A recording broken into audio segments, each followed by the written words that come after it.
Oi, meus amores, sejam muito bem-vindos a mais um vídeo do canal e hoje nós vamos começar a ler Apocalipse. Gente, se você ainda não é inscrito, se inscreve aí que nós estamos quase terminando. Se você começou aí pela metade, pelo final, não importa, vocês podem voltar e estar assistindo e aprendendo mais da palavra do Senhor. O que eu quero dizer sobre Apocalipse? Primeiro, não é um livro longo, é um livro curto, só que extremamente profundo.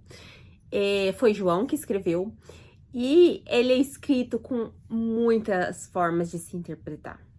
Cada teólogo tem uma visão e ele é permeado de várias interpretações.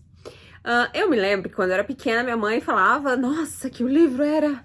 tipo assim, algo macabro, que as pessoas tinham medo, ninguém gostava nem de ler. Quando alguém ia dar uma palavra, já abria Apocalipse, as pessoas já tremiam. Enfim, né? Enfim. O que eu quero deixar na mente de vocês aqui, Apocalipse nos revela algo que ainda não aconteceu. Uma profecia que ainda irá se realizar. E tudo que pode se realizar é permeado de especulações de muitas pessoas. Então, cabe a nós sermos inteligentes o suficiente para sabermos o que Jesus fez por nós lá na cruz. Qual a função de Jesus para nós? Qual a importância de Jesus para nós? Porque se você tem isso no seu coração, o que estiver por trás de Apocalipse não tem sentido. Não importa, porque nós estamos aguardando o quê? A volta de Jesus e o arrebatamento da igreja. Quem é a igreja que Jesus vai arrebatar? Quem crê nele. Quem crê nele será salvo. Então, nós estamos esperando que Jesus volte, porque quando ele volta, nós somos arrebatados e tudo bem. Todas as coisas mais, assim, cabeludas, né?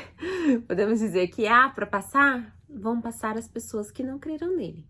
Então, se você ainda não aceitou Jesus, se você ainda não procurou entender o que é a graça de Deus sobre a sua vida, há tempo.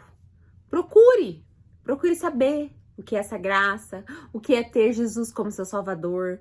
Se intere disso. E aí, você não precisa se preocupar com o Apocalipse, tá? Nós vamos ler. Eu confesso que, assim, cada versículo de Apocalipse dá para fazer um vídeo de 1 hora, porque tem muita coisa por trás. Muita coisa eu ainda estou aprendendo, porque eu sou uma estudante da Bíblia. Então, eu não vou ficar fazendo, assim, muitas interpretações. Vocês têm inúmeros vídeos aí de pessoas que são especializadas em Apocalipse para assistir. Então, nós vamos focar em ler e deixar que Deus revele para cada um de nós aquilo que Ele quer revelar. Algumas coisas eu posso fazer alguns comentários, mas eu não vou estar dando uma aula sobre Apocalipse. A única coisa que eu tenho para dizer para vocês é: preocupem-se e preparem-se com a volta de Jesus, porque é para ele que nós estamos caminhando. Esperem o arrebatamento, ok? O arrebatamento da sua igreja. Então vamos lá, vamos ler Apocalipse e vamos desmistificar tudo isso. Vamos desmistificar. Ontem eu não postei vídeo. Me desculpem, meus amores, eu estava viajando e aí eu tinha feito alguns vídeos já anteriormente, só que ontem não deu tempo de gravar. E porque também eu queria gravar Apocalipse, assim, com calma, né? Então vamos lá, olha aí, já 4 minutos de vídeo só falando pra vocês não terem medo de Apocalipse. Então, o que nós estamos esperando? O arrebatamento da igreja, porque nós cremos em Jesus e nós seremos salvos, ok? Então bora! Introdução. Revelação de Jesus Cristo que Deus lhe deu para mostrar aos seus servos o que em breve há de acontecer. Ele enviou o seu anjo para torná-la conhecida a seu servo João, que dá testemunho de tudo que viu, isto é, a palavra de Deus e o testemunho de Jesus Cristo. Feliz aquele que lê as palavras desta profecia e feliz aqueles que ouvem e aguardam o que nela está escrito, porque o tempo está próximo. Se está ou não próximo, nós também não sabemos. E nós não vamos ficar sem dormir por causa disso. Nós vamos estar preparados, firmes na rocha, que é Jesus. Combinado? Saudação e doxologia. João, às 7 igrejas da província da Ásia, a vocês graça e paz da parte da parte daquele que é, que era e que há de vir, dos 7 espíritos que estão diante de seu trono, e de Jesus Cristo, que é a testemunha fiel, o primogênito dentre os mortos e o soberano rei da terra. Ele nos ama e nos libertou dos nossos pecados por meio de seu sangue. Pronto, se eu parar aqui, nós já estamos encerrando a Bíblia, porque o mais importante está sendo repetido pela milionésima vez e vocês precisam apenas guardar isso no coração de vocês. Ele nos ama e nos libertou dos pecados pelo seu sangue. E nos constituiu reino e sacerdotes para servir a quem? A Deus Pai. E a Ele sejam glória e poder para todos sempre. Amém, amém, que assim seja, amém. Eis que ele vem com as nuvens e todo olho o verá, até mesmo aqueles que o transpassaram, e todos os povos da terra se lamentarão por causa dele. Assim será, amém. Eu sou o Alfa e o Ômega, diz o Senhor Deus. Gente, Alfa e Ômega é a primeira e a última letra do alfabeto grego, tá bom? Diz o Senhor Deus. O que é e o que era e o que há de vir, o Todo-Poderoso. Uau! Aqui mostra a soberania de Deus, né? A gente já recebe aquela... Uau! Ele vai vir e todo mundo vai ver. E aí, quem foi São Tomé, que só creu depois que viu, vai ver. E aí pode ser tarde demais. Por isso que nós temos que aceitar pela fé, ok? Alguém semelhante a um filho de homem, eu, João, irmão e companheiro de vocês no sofrimento, no reino e na perseverança em Jesus, estava na ilha de Patmos por causa da palavra de Deus e do testemunho de Jesus. João foi o único apóstolo que não foi assassinado, que não morreu de morte de cruz, que não foi decapitado, que não aconteceu aquelas atrocidades todas. João foi isolado numa ilha. Por quê, né? Porque ele tinha que estar lá mesmo, porque só assim para ele receber toda essa revelação do final. Porque um livro sem final não teria sentido, né? Então ele tinha que receber toda a revelação, a Bíblia tinha que ter um fechamento. E o fechamento é esse, Apocalipse, que em inglês é revelação. Então vamos lá. Então vamos ver o que ele diz, né? Ele tá na ilha, tá lá isoladinho. Jesus pôs ele para pensar e revelar as coisas para ele. No dia do Senhor, achei-me no espírito e ouvi por trás de mim uma voz forte, como trombeta. Aqui é o próprio Deus falando com ele, gente. Que dizia, escreva num livro que você vê e envie a estas 7 igrejas. Éfeso, Esmirna, Pérgamo, Tiatira, Sardes, Filadélfia e Laodiceia. Gente, as 7 igrejas existiram mesmo. Alguns vídeos que eu assisti dizem que essas 7 igrejas representavam os tempos proféticos, né? Que começa em Atos e vai indo ao desenrolar. Então, meio que cada um faz uma interpretação. Então, eu não vou fazer interpretação nenhuma, mas as 7 igrejas, elas existiram na Ásia, tá bom? Voltei-me para ver quem falava comigo. Voltando-me, vi 7 candelabros de ouro e entre os candelabros alguém semelhante a um filho do homem, com uma veste que chegava a seus pés e um cinturão de ouro ao redor do peito. Sua cabeça e seus cabelos eram brancos como a lã, tão brancos quanto a neve, e seus olhos eram como chama de fogo. Seus pés eram como bronze numa fornalha ardente, e sua voz como o som de muitas águas. Tinha na sua mão direita 7 estrelas, e da sua boca saía uma espada afiada de 2 gumes. Sua face era como o sol quando brilha em todo o seu fulgor. Quando vi, caí a seus pés como morto. Então ele me colocou sua mão direita sobre mim e disse, não tenha medo, eu sou o primeiro e o último, eu sou aquele que vive. Estive morto, mas agora estou vivo para todo o sempre, e tenho as chaves da morte e do Hades. Escreva, pois, as coisas que você viu, tanto as presentes como as que acontecerão.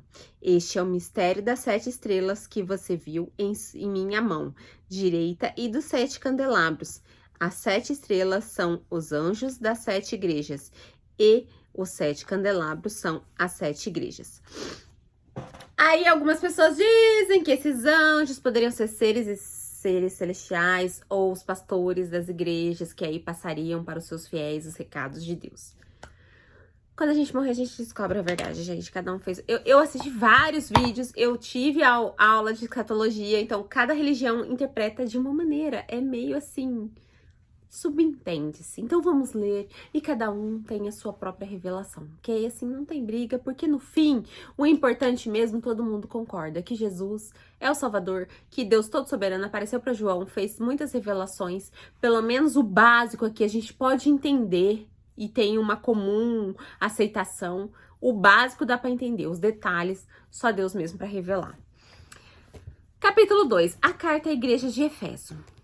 Ao anjo da igreja em Éfeso, escreva. Por isso que dizem que pode ser os pastores, porque ao anjo da igreja em Éfeso. Quem é esse anjo que vai estar lá passando para as pessoas?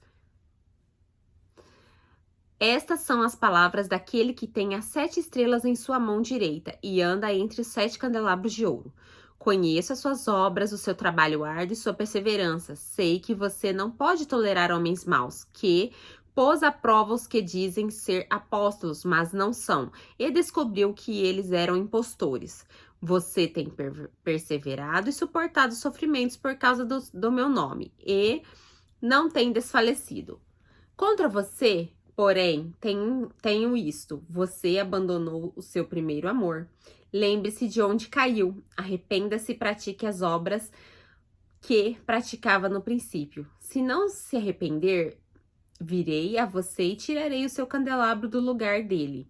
Mas há uma coisa a seu favor: você odeia as práticas dos nicolaítas, como eu também as odeio. Aquele que tem ouvidos, ouça, o Espírito diz às igrejas: ao vencedor darei o direito de comer da árvore da vida, que está no paraíso de Deus. Olha só, gente. Éfeso, a igreja existiu, tal, ele foi escrito naquela época, deve ter caído assim como uma bomba na cabeça deles, né? Mas olha a riqueza disso, gente. Olha a riqueza. Isso daqui, se a gente trouxer para hoje, essa parte, quantas vezes vocês já não ouviram? Contra você, porém, tenho isto: você abandonou o seu primeiro amor. Gente, vocês já viram um crente no primeiro amor? Eu ainda tô no meu primeiro amor. Quando você descobre Jesus, quando você começa a ter várias experiências com Deus, que você fala: Senhor, você me amparou no mínimo detalhe, como você é maravilhoso, e você se apaixona. Eu me apaixonei pela Bíblia, eu me apaixonei por Deus, eu estou vivendo o primeiro amor, assim como eu estou apaixonada pelo meu marido, que eu acabei de me casar. Então é algo forte, é algo intenso, é algo que eu quero conhecer mais, e é isso que a gente tem que manter durante toda a nossa caminhada. Esse primeiro amor não pode morrer, porque quando o primeiro amor está vivo, quando você está com essa fúria, com essa chama dentro do seu coração, você não quer saber de outra coisa, você realmente quer se aprofundar naquilo, você realmente quer viver com aquilo, você quer dormir e acordar, você só pensa nisso. É esse o sentido do primeiro amor. É essa força que tem que ter. Porque depois que passa essa paixão, o que acontece? Aí você perde a graça, você já não consegue mais ter experiências com Deus, você vira o crente que esquenta banco de igreja. Tem pessoas que nunca viveram esse primeiro amor, que simplesmente entraram, sentaram e foram passando. Sabe aquele casamento que você passa, que você fala: nossa, 20 anos, quem é essa pessoa? Não sei quem é. Não pode ser assim. Tem que ser intenso, porque tudo que é intenso é marcante, porque tudo que é marcante deixa a gente eufórico, dá uma coisa boa pra nossa vida, traz coisas boas pra nossa vida. Então nós não podemos deixar o nosso primeiro amor morrer. Nós temos que acender a chama. E como que nós acendemos essa chama? Nós acendemos essa chama conhecendo mais de Deus, lendo a Bíblia, orando. Simples assim. Ok? Existe aqui nessas pequenas linhas 1000 coisas, 1000 profecias, não vou explicar nada disso, não importa. Vamos guardar a chama do primeiro amor. Só essa frase, se vocês guardarem, já tá bom pra tudo. Carta à igreja de Esmirna. Ao anjo da igreja de Esmirna, escreva: estas são as palavras daquele que é o primogênito e o último, que morreu e tornou a viver. Conheço as suas aflições e a sua pobreza, mas você é rico. Conheço a blasfêmia dos que dizem judeus, mas não são, sendo antes sinagoga de Satanás. Não tenha medo do que você está prestes a sofrer. O diabo lançará alguns de vocês na prisão para prová-los. Vocês sofrerão perseguição durante 10 dias. Seja fiel até a morte e eu lhe darei a coroa da vida. Só essa frase aqui, gente. O diabo vai tentar? Vai tentar. Você sabe que eu li uma coisa na internet que eu achei, assim, espetacular? Porque às vezes os homens falam, né? Nossa, eu traí, porque a tentação era muito grande, eu não resisti à tentação. E eu falei assim, uau, se toda mulher fosse assim, né? Porque quem é mais tentado? As mulheres. A todo tempo, tem sempre, o diabo vai sempre tentar, vai sempre ter uma oportunidade muito mais do que os homens. Muitas vezes os homens procuram as oportunidades. As mulheres não. As mulheres recebem oportunidades e muitas das vezes as mulheres sempre são mais assim. Não, não, não. E assim é a nossa vida. O diabo vai tentar a gente todos os dias com pratos bonitos, lindos, floridos, maravilhosos. Cabe a nós nos mantermos fiéis. E quando eu digo fiéis, isso não faz bem. Deus não vai fazer bem para Deus, não é só para Deus, é para você. Essa fidelidade faz bem para você, porque quando você cede a Satanás, sabe quem que se ferra no final? Quem que se ferra no final somos nós. Então, seja fiel até a morte e eu lhe darei a coroa da vida. Olha só, que coisa mais linda. Receber a coroa da vida. Aquele que tem ouvidos, ouça o que o Espírito diz às igrejas. O vencedor de modo algum sofrerá a segunda morte. Então tá, né? Então já estamos agora na carta de Pérgamo. Ao anjo da igreja em Pérgamo escreva: estas são as palavras daquele que tem a espada afiada de 2 gumes. Sei onde você vive e onde está o trono de Satanás. Contudo, você permanece fiel ao meu nome e não renunciou à sua fé em mim. Nem mesmo quando Antipas, minha fiel testemunha, foi morto nesta cidade onde Satanás habita. No entanto, tenho contra você algumas coisas. Você tem as pessoas que se apegam aos ensinos de Balaão, que ensinou Balaque a armar ciladas contra os israelitas, induzindo-os a comer alimentos sacrificados a ídolos e a praticar imoralidade sexual. De igual modo, você tem também os que se apegam aos ensinos dos nicolaítas. Portanto, arrependa-se, senão virei em breve até você e lutarei contra eles com a espada da minha boca. Aquele que tem ouvidos, ouça o espírito das igrejas. Ao vencedor darei do maná escondido. Também lhe darei uma pedra branca, com um novo nome nele escrito, conhecido apenas por aquele que o recebe. Aqui só uma breve né? Quando ele diz, né, introduzindo ciladas contra os israelitas, isso remete muito à mentira, né, gente? Não existe mentirinha nem mentirona. Tomem cuidado com as mentiras. As mentiras podem te levar à beira do abismo, certo? O salário do pecado é a morte e a mentira tá ali, né? Os mentirosos não herdarão o reino dos céus. Não sei nem pra quem eu tô dizendo isso, mas tome cuidado com as mentiras. Pequenas ou grandes, seja sempre sincero. Existem verdades que magoam, então cale-se, mas não diga mentiras, não invente, não arme ciladas, não se alie a Satanás nesse âmbito. Aqui, se alguém tem alguma curiosidade, a pedra branca com um novo nome nela escrito, algumas pessoas dizem que a pedra branca nesta época era considerada como se fosse um convite para a festa. Né? Eles davam uma pedrinha branca como um convite. E aqui é Deus falando que vai te dar o convite para a ceia final. Entendeu? Das bodas do Cordeiro. Então, se você for fiel, se você andar no caminho correto, você receberá sua pedrinha branca. Com um novo nome, o seu nome será Santo. Aleluia! Quem não vai querer essa pedrinha branca para entrar na festa? Porque nessa festa nem todos serão convidados, tá bom? Você tem que ter o convite para entrar na boda do Cordeiro. Carta à igreja de Tiatira. Versículo 18. Ao anjo da igreja de Tiatira escreva: estas são as palavras do Filho de Deus, cujos olhos são como chama de fogo e os pés como bronze reluzente. Conheço as suas obras, o seu amor, a sua fé, o seu serviço, a sua perseverança, e sei que você está fazendo mais agora do que no princípio. No entanto, contra você tenho isto: você tolera Jezebel, aquela mulher que se diz profetiza. Com os seus ensinos, ela induz os seus servos à imoralidade sexual e a comerem alimentos sacrificados aos ídolos. Dê-lhe tempo para que se arrependesse de sua imoralidade sexual, mas ela não quer se arrepender. Por isso, vou fazê-la adoecer e trarei grande sofrimento aos que cometerem adultério com ela, e a não ser que se arrependam das suas obras que pratica. Matarei os filhos dessa mulher. Então todas as igrejas saberão que sou aquele que sonda mentes e corações e retribuirei a cada um de vocês de acordo com suas obras.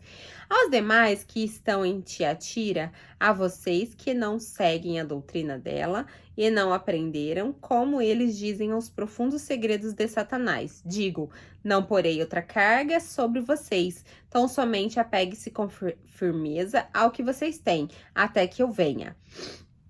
Aquele que vencer e fizer a minha vontade, até o fim darei autoridade sobre as nações.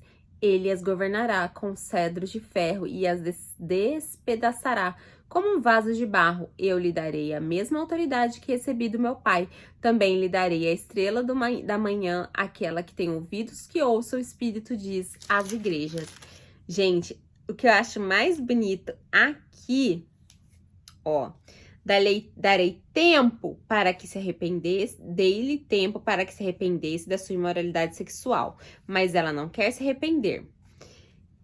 Deus diz, gente, que ele só quer que você se arrependa. Aqui ele tá falando de imoralidade sexual um assunto específico, mas é sobre todos os seus pecados. Os pequenos, os grandes, ele só quer o seu arrependimento.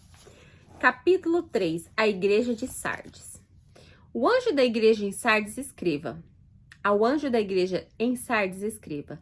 Essas são as palavras daquele que tem os 7 Espíritos de Deus e as 7 estrelas. Conheço as suas obras, você tem fama de estar vivo, mas está morto. Esteja atento, fortaleça o que resta e que estava para morrer. Pois não achei suas obras perfeitas aos olhos de meu Deus. Lembre-se, portanto, do que você recebeu e ouviu. Obedeça e arrependa-se. Mais uma vez pedindo para se arrepender, gente.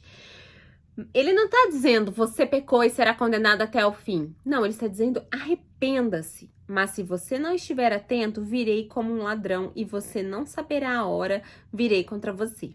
No entanto, você tem em Sardes uns poucos que não contaminaram as suas vestes. Eles andarão comigo, vestidos de branco, pois são dignos.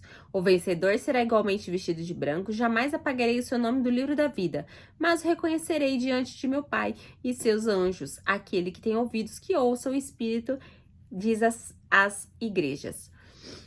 Gente, é muito lindo ele dizer apenas arrependa-se. Arrependa-se. Arrependa-se enquanto há tempo. Vamos lá. Carta à Igreja de Filadélfia. Ao anjo da Igreja de Filadélfia, escrevo. Essas são as palavras daquele que é santo e verdadeiro, que tem a chave de Davi. O que ele abre, ninguém pode fechar, e o que ele fecha, ninguém pode abrir. Conheça as suas obras, eis que coloquei diante de você uma porta aberta, que ninguém pode fechar. Sei que você tem pouca força, mas guardou a minha palavra e não negou meu nome. Veja o que farei com aqueles que são sinagoga de Satanás, e que eles dizem judeus, e não são, mas são mentirosos. Farei que se prostrem aos seus pés e reconheçam que eu os amei. Visto que você guardou a minha palavra de exortação à perseverança, eu também o guardarei da hora da provação que está por vir sobre todo o mundo para pôr à prova os que habitam na terra. Venho em breve. Retenha o que você tem para que ninguém tome sua coroa. Farei do vencedor uma coluna de santuário e do meu Deus, e dali ele jamais sairá.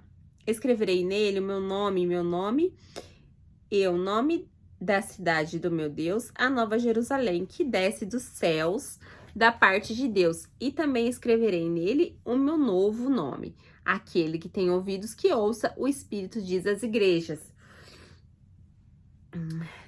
Ele começa, né, falando o que ele pode dar, falando o que ele pode tirar e termina falando para você se arrepender. Todas as cartas têm começo, meio e fim em relação a isso. Vamos ver agora a carta de Laodiceia. Ao anjo da igreja de Laodiceia, escreva. Essas são as palavras do Amém, a testemunha fiel e verdadeira soberana da criação de Deus. Conheço as suas obras, sei que você não é frio nem quente. Melhor seria que fosse frio ou quente. Assim, porque você é morno, não é frio nem quente, estou a ponto de vomitá-lo da minha boca. Você diz, estou rico, aqui Adquiri riquezas e não preciso de nada. Não reconhece, porém, que é miserável, digno de compaixão, pobre, cego e que está nu. Dou este conselho: compre de mim ouro refinado no fogo e você se tornará rico. Compre roupas brancas e vestirá para cobrir a sua vergonhosa nudez. E compre colírio para ungir os seus olhos que pode enxergar.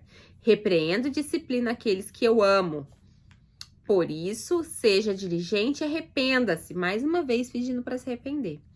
Eis que estou à porta e bato. Se alguém ouvir a minha voz e abrir a porta, entrarei e cearei com ele, e ele comigo.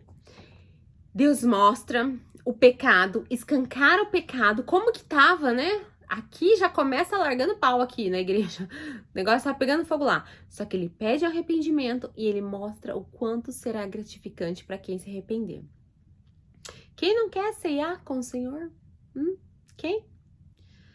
Ao vencedor darei o direito de sentar-se comigo em meu trono, assim como eu também venci e sentei-me com meu Pai em seu trono. Aquele que tem ouvidos, ouça o que o Espírito diz às igrejas. O trono no céu. Gente, eu vou parar aqui. Essas foram as cartas às igrejas. E o que a gente tira... Claro, gente, existe muito por trás de cada carta, existe um contexto histórico, existem muitos detalhes. Mas o que a gente tira para nós hoje é que ele diz claramente que todas dessas igrejas estavam, a maioria, em muitos pecados, mas que bastava se arrepender e tudo que eles herdariam. Aqui ele pontua tudo que será herdado se houver arrependimento, se houver uma negação aos pecados, se houver uma negação a sentar-se à mesa com Satanás. Então é isso que vocês têm que guardar no seu coração. Não se preocupem com tantos detalhes e contextos históricos. Apenas preocupem-se em andar no caminho reto do Senhor Jesus.